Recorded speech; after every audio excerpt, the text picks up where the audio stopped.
جی باجی سچے باجی جی السلام علیکم. وعلیکم السلام السلام. علیکم شاہ صاحب. تھینک یو سو مچ شاہ صاحب.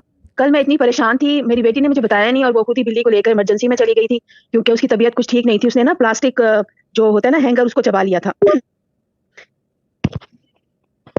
میں نے کہا چلو اب وہ شاید کچھ نکالیں گے, کچھ کر لیں گے, کیا ہوگا. لیکن تقریباً 6 گھنٹے وہاں ہو گئے اور بلی کا کچھ پتہ نہیں چل رہا تھا کیا ہو رہا ہے. پھر انہوں نے کہا کہ نہیں, ہم جو ہے نا اس کا اسکین کریں گے اور الٹرا ساؤنڈ کریں گے اور یہ اور وہ, اور پھر بعد میں انہوں نے کہا ہم آپریشن بھی شاید کر سکتے ہیں کیونکہ کچھ پتہ نہیں چل رہا.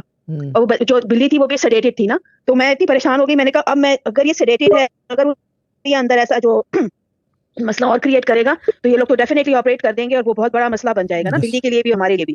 تو پھر میں نے نا دعا توجہ کی پوسٹ میں تو میں ڈال رہی تھی, پھر میں بہت پریشان تھی تو میں نے پھر گروپ میں آ کر اور ٹیگ کیا مانور کو, ڈراما کوئین کو. ہاں تو آپ کو پتہ ہی نہیں ہے کس کا نام چمیلی ہے. یہ حال ہے جو ہنسی جاری. کیا میں نے کہا ڈراما کوئین کا ہی ہوگا. میں جب سے سمجھ رہا تھا گوہر بھائی کیا نہیں, وہ چمیلی کا ہے, وہ رات کی رانی ٹائپ کے آدمی ہے, وہ رات کی رانی والے ٹائپ کے. ان کی چمیلی کا کوئی کام نہیں ہے. یا ویسے اگر پوچھا جائے سیمانوں میں گیندے کا پھول, ویسے گیندا سوٹ کرتا ہے ان کو.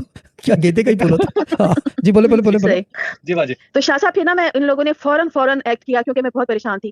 تو اللہ کا شکر ہے کہ انہوں نے دیکھا کہ جب انہوں نے اسکین کیا اور سب کچھ کیا تو پتا چلا کہ ہاں کوئی اتنا بڑا مسئلہ نہیں ہے. اور وہ جیسے میں آپ سے مطلب جب میں نے کہا کہ توجہ کر دیں شاہ صاحب, جیسے آپ نے توجہ کا کہا, آپ یقین کریں فوراً جو ڈاکٹر نے کانٹیکٹ کیا میری بیٹی سے, انہوں نے کہا کہ آپ کا جو کیٹ ہے وہ ماشاء اللہ آؤٹ آف ڈینجر ہے. اور میں اتنی خوش ہوئی, میں آپ کو بتا نہیں سکتی شاہ صاحب. تھینک یو سو مچ. ایک ذرا سا آپ کے منہ سے ہیلو آواز نہیں آ رہی ہے. بولے اچھا آپ کی تھوڑا سا کہنے سے کہ توجہ میں کرتا ہوں. ان لوگوں نے فوراً ایکٹ کیا اور میں اتنی پریشان تھی. آپ نے مجھے تقریباً جو اس وقت جو میں میری حالت سے مجھے نکالا ہے, اور میں اتنی خوش ہوئی ہوں اس بات سے کہ آپ کی توجہ سے ماشاءاللہ بلی بالکل ٹھیک ہے اور ایمرجنسی سے باہر آ گئی تھی اسی وقت, اور ماشاءاللہ گھر بھی آ گئی.